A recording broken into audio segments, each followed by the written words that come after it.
இயேசு கிறிஸ்துவில் மிகவும் அதிகமாக நேசிக்கப்படுகின்றவர்களே, மீண்டுமாக இந்த செப்டம்பர் மாதம் 11ஆம் நாளிலே உங்களை சந்திப்பதில் மிகுந்த மகிழ்ச்சி அடைகிறோம். இந்த நாளில் காலை வேளை இறை தியானத்தில் ஆரம்பிக்கலாம். நமது ஆரம்பம் பிதா, குமாரன், பரிசுத்த ஆவியின் திரியேக நாமத்தில் உள்ளது. ஆமேன். ஜெபிப்போம்.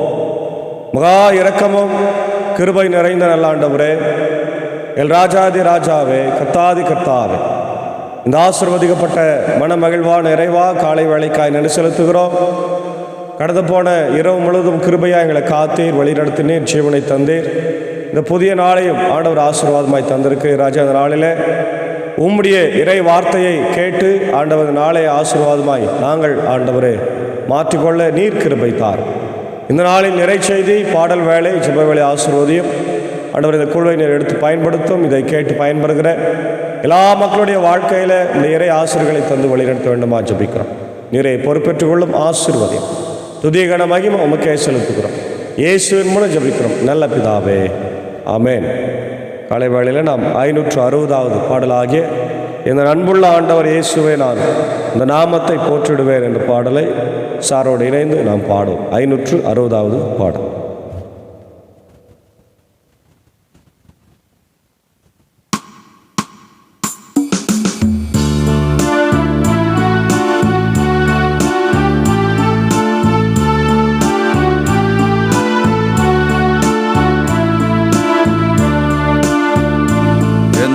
அன்புள்ள ஆண்டவர் இயேசுவே, நான் உந்தன் நாமத்தை போற்றிடுவேன்.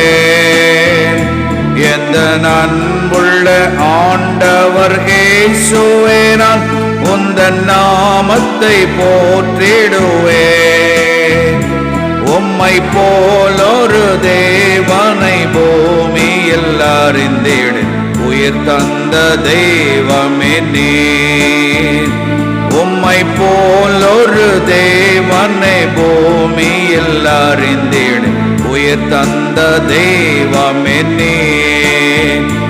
ஆனந்தம் ஆனந்தமே, அல்லும் பகலிலும் பாடிடுவேன். ஆனந்தம் ஆனந்தமே, அல்லும் பகலிலும் பாடிடுவேன். இயேசுவே எந்தன் ஆருயிரே, இயேசுவே எந்தன் ஆருயிரே.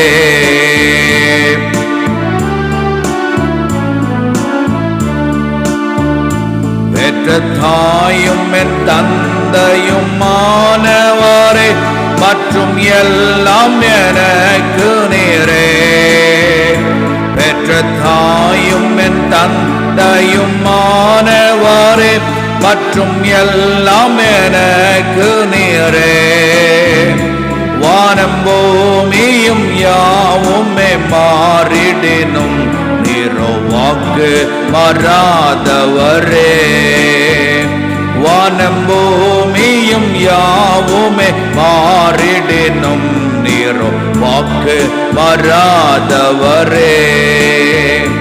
ஆனந்தம் ஆனந்தமே, அல்லும் பகலிலும் பாடிடுவேன். ஆனந்தம் ஆனந்தமே, அல்லும் பகலிலும் பாடிடுவேன். இயேசுவே எந்தன் ஆருயிரே, இயேசுவே எந்தன் ஆருயிரே.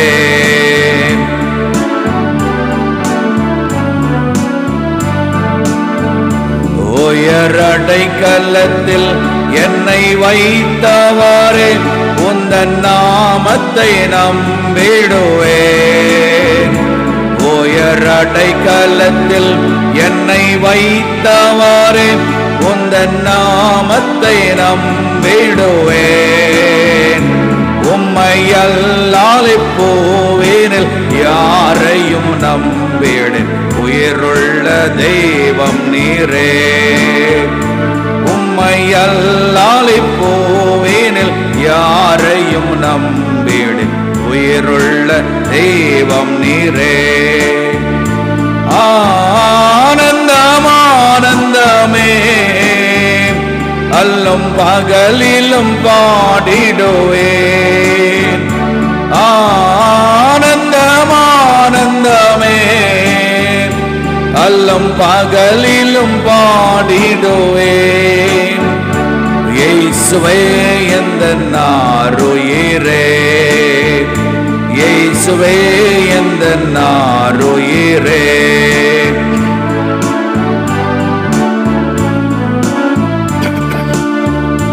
எந்தன் சீருஷ்டிகாரே, உம்மை நினைத்திடாவே தந்த வாலிப நாட்களிலே.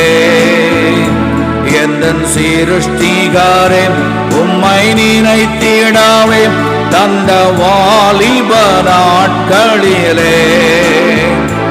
இந்த மாய உலகத்தை வெறுத்திட அளித்தீரை பரிசுத்த ஜீவியமே. இந்த மாய உலகத்தை வெறுத்திட அளித்தீரை பரிசுத்த ஜீவியமே. ஆனந்தம் ஆனந்தமே, அல்லும் பகலிலும் பாடிடுவேன். ஆனந்தம் ஆனந்தமே, அல்லும் பகலிலும் பாடிடுவேன். இயேசுவே எந்தன் ஆருயிரே, இயேசுவே எந்தன் ஆருயிரே.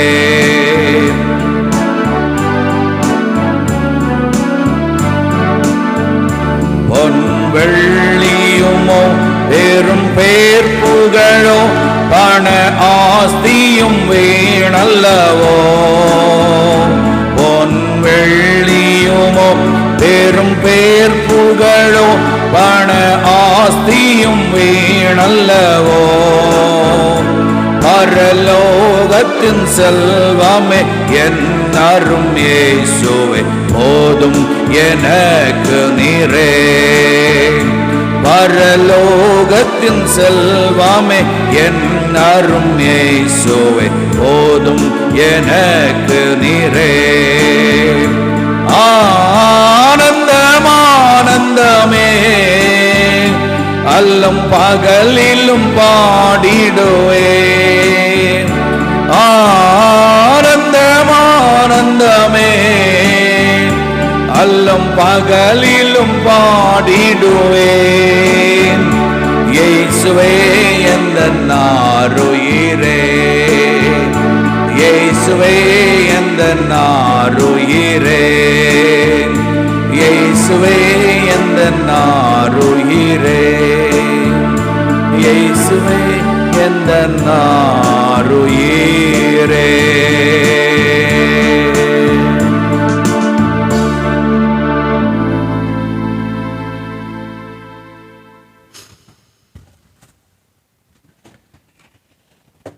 கிறிஸ்து இயேசுவில் மிகவும் அதிகமாக நேசிக்கப்படுகின்ற அன்பார்ந்த தேவனுடைய பிள்ளைகளே, இந்த காலை வேளையிலே மீண்டுமாய் இயேசுவின் திருப்பெயராலே உங்களை வாழ்த்துகிறோம்.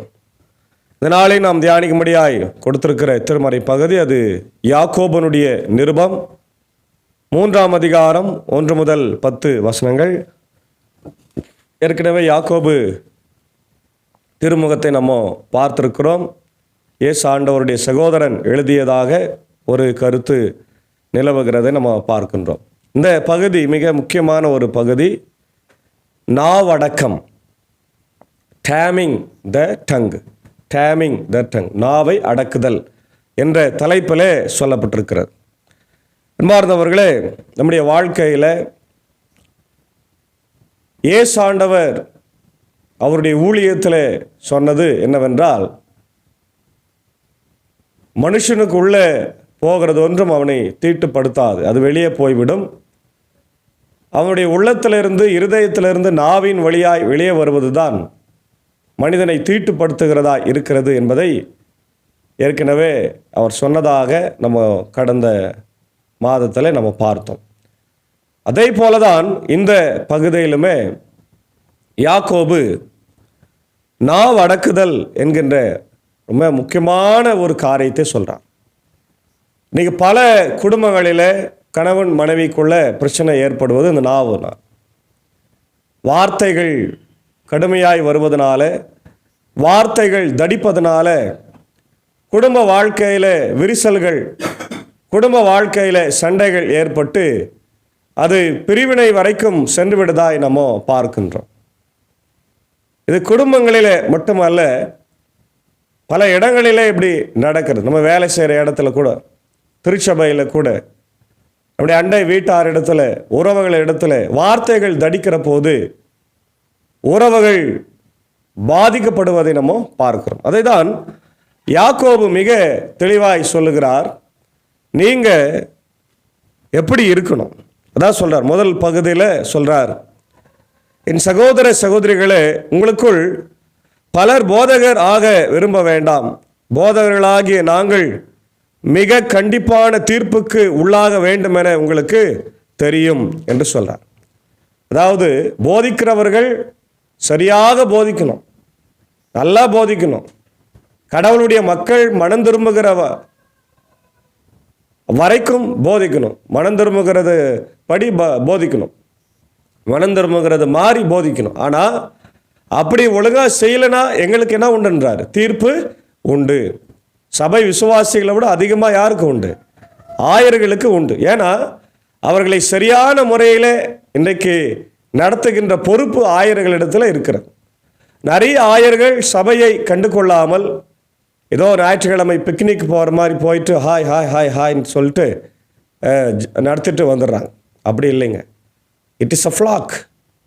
நம்முடைய திருச்சபை என்பது நம்முடைய மந்தை. நம்முடைய மந்தையை தினந்தோறும் மேய்க்கணும், தினந்தோறும் அதுக்கு சாப்பாடு கொடுக்கணும், தினந்தோறும் அது பாதுகாப்பாக இருக்குதான்னு பார்க்கணும். அதில் எதனா கால் உடஞ்சி இல்லையா, எதனா பிரச்சனை இருந்துச்சா அதை சரி செய்யணும். மற்ற மிருகங்களிடத்திலிருந்து காப்பாற்ற வேண்டும். ஒரு சாதாரண ஆட்டு மந்தைக்கு இவ்வளோ ப்ரொசீஜர் இருக்கும்போது நம்முடைய சபை மக்களை நம்ம எப்படி பாதுகாக்கணும் இல்லையா? இதான் முதல் பகுதியில் சொல்கிறார். நாம் எல்லாருமே அடிக்கடி தவறுகிறோம், பேச்சில் தவறாதவர் யாருமே இல்லை. அதான் சொல்கிறார், அவர்களே தம் முழு உடலையும் கட்டுப்படுத்த வல்லவர்கள். பேச்சில் யார் தங்களை கட்டுப்படுத்துகிறாங்களோ, நாக்கை யார் கட்டுப்படுத்துகிறாங்களோ அவங்க என்ன பண்ணுவாங்களாம்? தன் உடல் முழுவதையும் அடக்குவார்கள். அதான் சொல்கிறார். The importance of controlling our speech, the impact of our words, no others and our relationship with God. நீ கடவுளிடத்தில் உறவு வைத்திருந்தால் உன் வார்த்தை சரியாய் வரும். ஹல்லேலூயா. கடவுளிடத்தில் உன் உறவு சரியாக இருந்தால் உன் உறவு மனிதரிடத்தில் சரியாக இருக்கும். கடவுளிடத்தில் உன் உறவு சரியில்லை என்றால் மனிதரிடத்தில் உன் உறவு சரியாய் இருக்காது. அதான் சொல்றார். குதிரைகளை பாருங்க, 3 உதாரணங்களை சொல்றாரு. குதிரை, கப்பல், காட்டுத்தீ.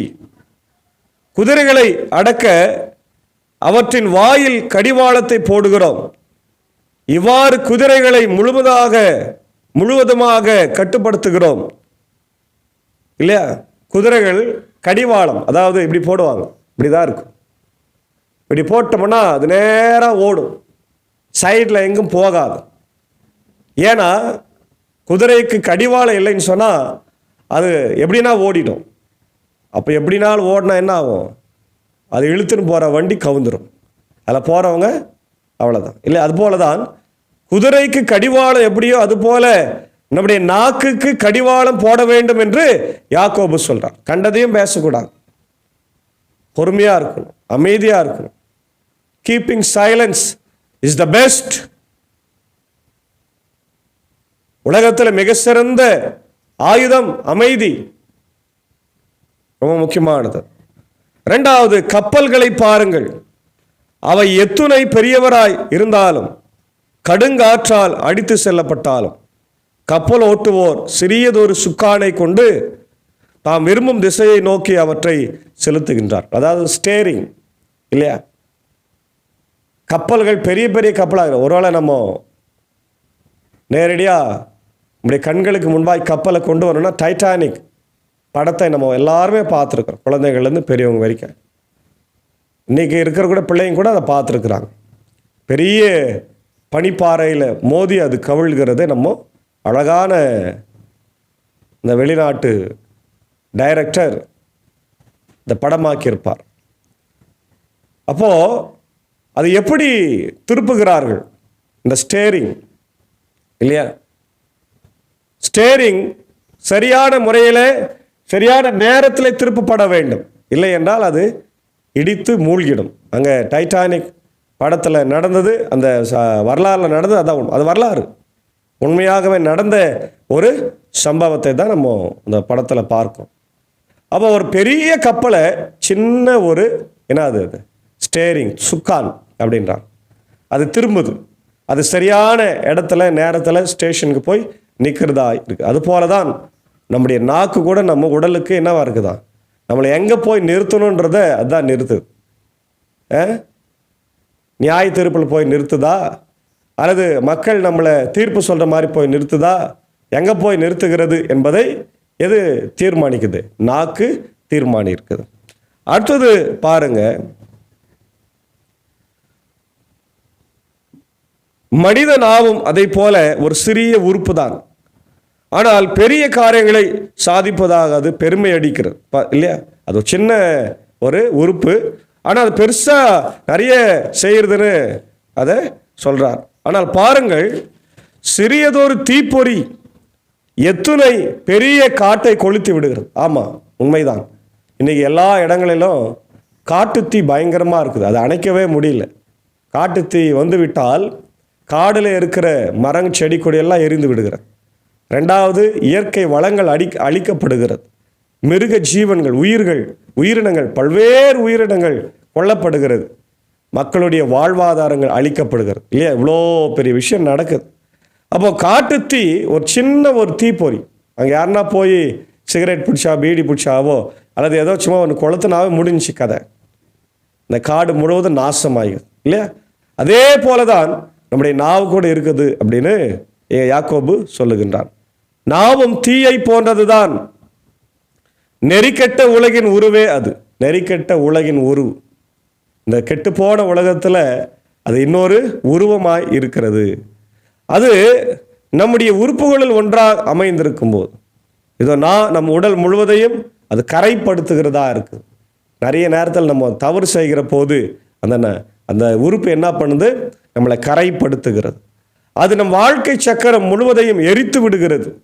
எரிப்பதற்கான நெருப்பை நரகத்திலிருந்தே பெறுகிறது. பார்த்தீங்களா, நம்முடைய வாழ்க்கை சக்கரத்தையே எரிக்கிறது. அவ்வளோ நெருப்பை நரகத்திலிருந்து பெறுகிறது. காட்டில் வாழ்வன, பரப்பன, ஊர்வன, கடலில் வாழ்வன ஆகிய எல்லா உயிரினங்களையும் மனிதர் அடக்கி விடலாம். இல்லை, எல்லாத்தையும் மனிதர் அடக்கலாமா, காட்டில் வாழ்றது, கடலில் எல்லாத்தையும். ஆனால் அடக்கியும் உள்ளனர். ஆனால் நாவை அடக்க யாராலும் முடிவதில்லை. நாவை அடக்க யாராலும் முடிவதில்லை இல்லையா. கட்டுப்படுத்த முடியாத அளவுக்கு அது கொடியது, சாவை விளைவிக்கும் நஞ்சு நிறைந்தது. பாருங்க, அது எவ்வளோ தீமையாக இருக்குது பாரு. கட்டுப்படுத்த முடியாது, சாவை விளைவிக்கக்கூடியதாக, விஷத்தன்மை நிறைந்ததாக இருக்கு. தந்தையாம் ஆண்டவரை போற்றுவது அதுவே, கடவுளின் சாயலாக உண்டாக்கப்பட்ட மனிதரை தூற்றுவதும் அதுவே. போற்றலும் தூற்றலும் ஒரே வாயிலிருந்து வருகின்றன.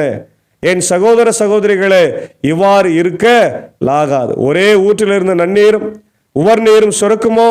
என் அன்பர்களே, நீங்கள் அத்தி மரம், ஒளிவு மரங்களையும் திராட்சை செடி அத்திப்பழங்களையும் கொடுக்கும், அவ்வாறு உப்பு நீர் சுனையிலிருந்து நன்னீர் கிடைக்காது என்று அழகாக இங்கே யாக்கோபு சொல்கிறார். இப்போ நாக்கினுடைய தன்மைகள் எப்படி இருக்குது பார்த்தீங்களா, எப்படி இருக்குதா. டிவி நாட்டை அழிக்கிற, காட்டை அழிக்கிற, வாழ்வை அழிக்கிற நஞ்சாய் இருக்கிறது. ஆகவே பிரியமான தேவனுடைய பிள்ளைகளை, இன்றைக்கு நிறைய வீடுகளில் நிறைய சண்டை வருவதற்கு காரணம் நாக்கு தான். நாவை அடக்க வேண்டும். அதனால்தான் திருவள்ளுவரும் சொல்கிறாரு, யாகவாராயினும் நாக்காக்க காவாக்கால் சோகப்பர் சொல்லிழுக்கப்பட்டு. அப்படின்னா யாரா இருந்தாலும், நீ எவ்வளோ பெரியவனா இரு, பெரிய பெரிய பதவியில் தலைவர்களாக ஆயர்களை யாருன்னா இரு, நாவை அடக்கவில்லை என்றால் அவ்வளோதான், நீ அசிங்கப்பட்டு போவ அப்படின்னு சொல்கிறார் இல்லையா. நாவை அடக்குதல் என்பது ஒரு மிகப்பெரிய முக்கியமான ஒரு காரியம். அதனால் முதல்ல நான் சொன்னேன், நிறைய இடங்களில் அமைதி தான் நமக்கு சிறந்த ஒரு ஆயுதமாய் இருக்கும். நிறைய பேர் நம்மளை திட்டுறாங்க, ஏசுறாங்கன்னா அந்த இடத்துல நம்ம பேச வேண்டிய அவசியம் இல்லை. நாம் அமைதி காக்க வேண்டும், நம்ம பொறுமையாக காக்க வேண்டும். கடவுள் நிச்சயமாக அதற்கு பதில் தருவார். நம்ம அந்த இடத்துல ஒரு நிமிஷம் அமைதியாக நின்று நம்மளை அவமானப்படுத்தினாலும் அசிங்கப்படுத்தினாலும் கண்ணை மூடி ஒரு ஜெபம் பண்ணிட்டு போயினே இருக்க வேண்டியது. நம்ம திரும்பி பேசினா அசிங்கம், மக்கள் எல்லாம் பார்ப்பாங்க, ஏன்னா இவர்கள் கிறிஸ்தவர்கள் சொல்கிறாங்க, சண்டை போடுறாங்களே, அசிங்கமாக இருக்கிறாங்க அப்படின்னு சொல்லி கடவுளை தூசிப்பாங்க இல்லையா? அதற்கு நம்ம ஒரு வாய்ப்பாக இருந்து விடவே கூடாது. ஆகவே பிரியமான தேவனுடைய பிள்ளைகளே, இந்த காலை நேரத்தில் நாவை அடக்கி வாழ்ந்து ஆண்டவருடைய பிள்ளைகளாய் வாழ கடவுள் நம்மளை அழைக்கிறார். நீதிமொழிகள் 10:19 பார்க்குறோம், நீ அமைதியாக பேசினா என்ன நன்மை அப்படின்னு அதில் சொல்கிறார். அதே போல் மத்தேயு 12:36-37 பார்க்குறோம், நீ பேசுறதுக்கெல்லாம் என்ன உண்டா? தீர்ப்பு உண்டு, அக்கௌண்டபிலிட்டி நீ கொடுக்கணுன்றார். நீ என்னென்ன பேசுறியோ அதெல்லாத்துக்கும் கணக்கு கொடுக்கணும்பா இல்லையா? எபேசியர் 4:29 பார்க்குறோம், உண்மையே பேசு, மற்றவங்களோட உறவை வளர்த்துக்கொள் அப்படின்றார். கொலேசியர் 4:6 அப்படி என்னன்னாக்கா, உன்னுடைய பேச்சில் உப்பு, உன்னுடைய பேச்சில் மசாலா இருக்கணும். அதாவது எப்படி நம்ம கறி மற்றதெல்லாம் மசாலா போட்டு அதை மெருகேற்றுமோ அது போல் உன்னுடைய பேச்சில் என்ன இருக்கணுமா?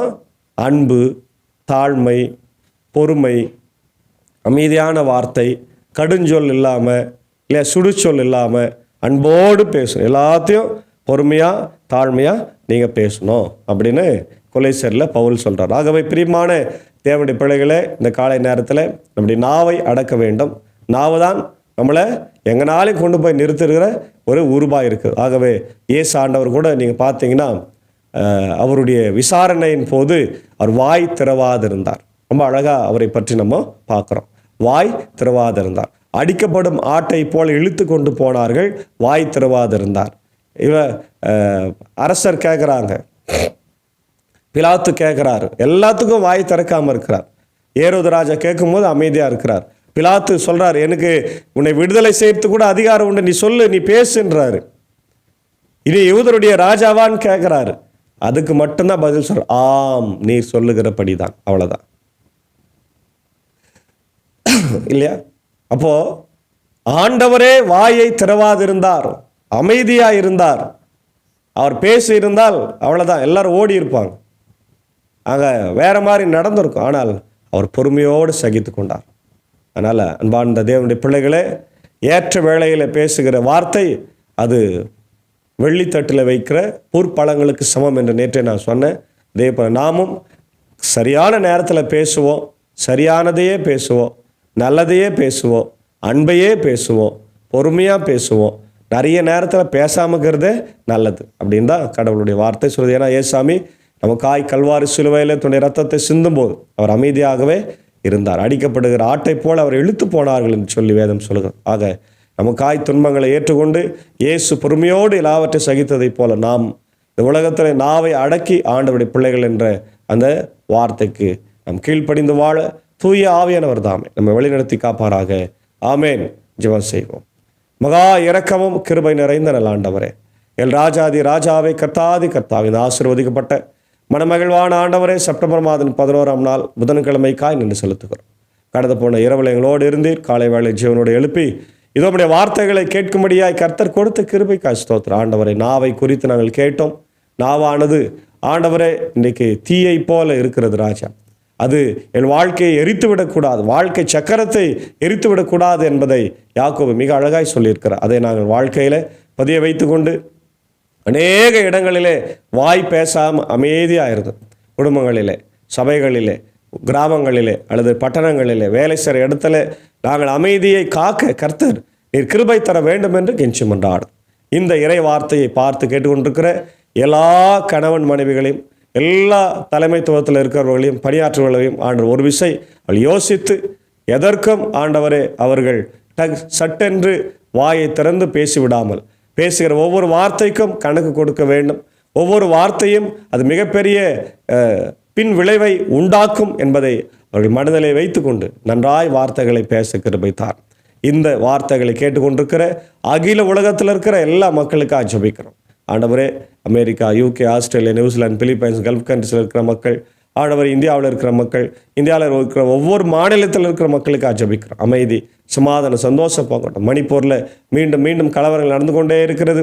இந்த குக்கி இனம், மெய்த்தி இனம், ஆண்டவர் அவர்களுக்குள்ள ஒரு ஒப்பந்தம் ஏற்படுத்தப்பட்ட அமைதி ஆண்டவர் சூழ்நிலை திரும்ப வேண்டும் என்று கெஞ்சி மன்றாடுவோம். இந்த நேரத்தில் ஆண்டவர் இந்த ஊழியத்தில் எங்களோடு இருக்கிற அன்பர் சாருக்காக, அக்காவுக்காக, அன்பான பிள்ளைகள் மாத்தாள் மரியாளுக்காக ஜபிக்கிறோம். ஆசீர்வாதி வழிநடத்தும் தேவையான சந்தியம் இப்படி சாக்கோ சாருக்காக, டீச்சருக்காக ஜபிக்கிறோம். குடும்பங்களை ஆசீர்வாதி ராஜா. ஆண்டவரை ஊழியத்தில் இதோ எங்களோடு இருக்கிற போது உங்களுடைய கிருபையோடு தங்கியிருக்கட்டும். இதை காணொலி வழியாக, யூடியூப் வழியாக, ஃபேஸ்புக் வழியாக பார்க்கிற கேட்கிற எல்லா மக்களுக்கும் உங்களுடைய இறை ஆசிரியர்களை தாரும். பலவீனங்கள், கஷ்டங்கள், துன்பங்கள் உண்டு, மாற்றுங்க. இப்படி ஐஎல்சிக்காக ஜபிக்கிறோம். 3 சபை சங்கங்கள், போதர்கள், ஊழியங்கள், ஆண்டவர் ஸ்தாபனங்கள், பள்ளிக்கூடங்கள், சிறப்பு பள்ளிக்கூடங்களுக்காக ஜபிக்கிறோம். எல்லாரையும் கர்த்தர் ஆசீர்வாதிங்க, வழி நடத்துங்க ராஜா. ஆண்டவரே, நீர் இல்லை என்றால் எங்கள் வாழ்க்கையில் ஒன்றுமே இல்லை. உங்களுடைய கிருபை எங்களோடு கூட தங்கியிருந்து எங்களை காத்து நீர் வழிநடத்த வேண்டும் என்று கெஞ்சி மன்றாடுது. இந்த காலை நேரத்தில் பிறந்த நாளை காணுகின்ற, திருமண நாளை காணுகின்ற யாவரையும் ஆசீர்வதிங்க ஆண்டவர். அதே போல் யாரெல்லாம் சிக்கா இருக்கிறாங்களோ அவங்களுக்காக ஜெபிக்கிறோம். குறிப்பாக என்னுடைய மூத்த போதக தந்தை ராஜ்குமார் ஐயருக்காக, ஆண்டவர் நிக்சன் ஐயருக்காக வேண்டிக் கொள்கிறோம். சுகவீனமாக இருக்கிற போது நம்முடைய கிருபை தங்கணும். என்னுடைய மூத்த விசுவாசிகள், 1000 மக்கள், ஆயர்கள், படுக்கையில் இருக்கிற ஆண்டவர் ரிட்டையர்ட் டீச்சர்ஸ்க்காக, என்னுடைய மூத்த விசுவாசிகளுக்காக ஜெபிக்கிறோம். எல்லாரையும் கண்ணோக்கி பார்த்து நம்முடைய கிருபையினாலே, ஆண்டவர் ஆசீர்வாதத்தினாலே வழி நடத்த வேண்டுமா ஜெபிக்கிறோம். தொடர்ந்து இந்த நாளின் ஆண்டவருடைய பணிகளையும் பயணங்களையும் உடைய ஊழியத்தையும் ஆசீர்வதிங்க. உடைய குடும்பங்களை ஆசீர்வதிங்க.